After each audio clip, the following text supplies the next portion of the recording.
Hello दोस्तों, नमस्कार। राधे राधे। आप सभी को नवरात्रि की ढेर सारी शुभकामनाएं। तो आज है अष्टमी और मेरा ब्लॉग जो है ना, अभी 2-3 दिन हो गए नहीं गया था। उसके पहले से ही डिस्टर्ब चल रहा है। मेरा जो रूटीन है यूट्यूब का ना, वो थोड़ा सा गड़बड़ हो गया है। काम तो वैसे कुछ नहीं है और ये भी घर पे नहीं है, तो इसलिए थोड़ा सा ना रूटीन गड़बड़ हो जाता है। अगर घर में जेंट्स लोग नहीं होते हैं ना, तो थोड़ा सा उस तरह से हो जाता है ना कि अपने मन का काम होता है। और जब ये लोग घर में होते हैं ना, तो हमें जो हमारा रूटीन होता है वो अच्छे से चलता है कि सुबह जल्दी उठना और इनका नाश्ता तैयार करना, इनके लिए खाना बनाना, तो बहुत सारी चीज़ें ऐसे हो जाती हैं। और जब लेडीज अकेले रह जाती है, बच्चे हैं, तो फिर कुछ भी बना के खा लो तो चल जाता है।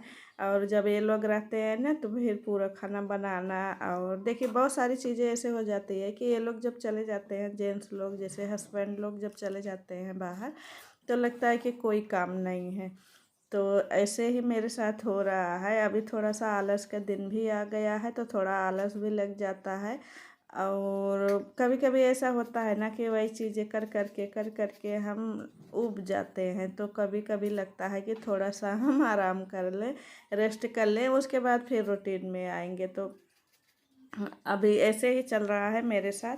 और मैं यहाँ पे ना सारा काम कर ली थी, तो ऐसे ही जा रहे थे निकले, तो मैंने देखा कि जो ड्रेसिंग टेबल है बाहर से ना बहुत ज़्यादा धूल मिट्टी पड़ गई थी और कई दिन हो गए थे इसको साफ़ किए। तो मैंने सोचा कि चलो मैं इसको साफ़ ही कर देती हूँ, और थोड़ा सा काम से फुर्सत भी हो गई थी। तो पहले तो मैं जो है ऐसे सूखे कपड़े से ही साफ़ कर दी, जो धूल मिट्टी थी उसको निकाल दी। उसके बाद फिर जो है, जो क्या बोलते हैं, नाम नहीं याद आ रहा, फिर उससे ना मिरर वगैरह साफ़ कर दो तो अच्छे से साफ़ हो जाता है। और फिर उसी से मैं जो है स्प्रे कर दी थी। और फिर ये छोटी सी हैंकी ले ली हूँ, तो उससे अच्छे से साफ़ हो जाएगा। और वैसे अगर जिसमें हम पाले पोछे थे ना धूल मिट्टी, अगर उससे साफ़ करेंगे ना, तो फिर साफ़ करने का कोई मतलब नहीं है, फिर धूल मिट्टी उसी में जाके चिपक जाएगी। और एक बार साफ़ कर दो ना, 2-3 दिन का चल ही जाता है। और ऐसा भी होता है कि जिसके घर में धूल मिट्टी नहीं आती है, तो फिर और ज़्यादा चल जाता है, हफ्ता 10 दिन चल जाता है। लेकिन यहाँ पे ना धूल मिट्टी थोड़ा ज़्यादा ही आती है। और जो खिड़की है ना, मंडी के साइड में है, तो मंडी में बड़ी बड़ी गाड़ियाँ आती हैं, तो धूल मिट्टी बहुत ज़्यादा रहती है रोड पे, तो फिर उड़ के आती है।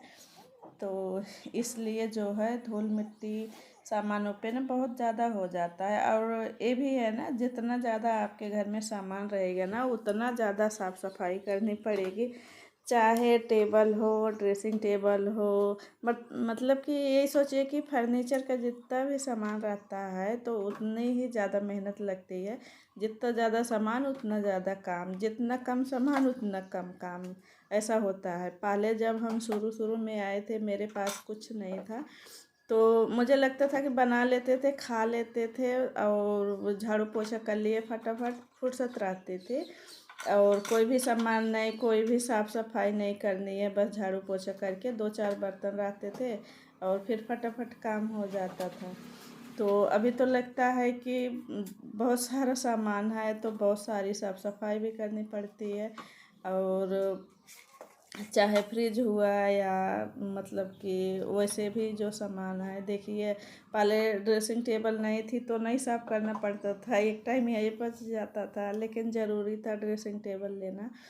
तो ड्रेसिंग टेबल रहती है ना, तो बहुत सारे सामान अपना जो मेकअप वगैरह के होते हैं तो रख दो, अलग से नहीं रखना पड़ता।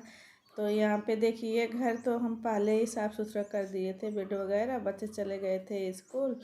और फिर यही ड्रेसिंग टेबल को मुझे दिखा, तो मैंने चलो सोची कि चलो मैं साफ़ कर देती हूँ इसको भी हाथों हाथ। तो इधर देखिए पूरा साफ़ सुथरा है, और यहाँ पे अनार रखा हुआ था, और वॉशिंग मशीन पे रखा हुआ है कपड़ा, जो कि धुलना है, धुलने वाला कपड़ा है। तो और किचन भी साफ़ सुथरी है। उसके बाद मैंने फिर खाना पीना खाया, कुछ भी वीडियो नहीं शूट की। और फिर ये है शाम के टाइम की वीडियो। जब मैं टहलने जाती हूँ तो मैं तैयार हो गई हूँ और फिर मैंने सोचा कि चलो कपड़े निकाल लेती हूँ जो थोड़े बहुत धुले थे हाथ से। तो ये हाथ से ही धुल के डाल दी थी सुबह, और जो वॉशिंग मशीन पे रखा है ना, तो उसको जब डायरेक्ट वाला पानी आएगा तब धुलूँगी।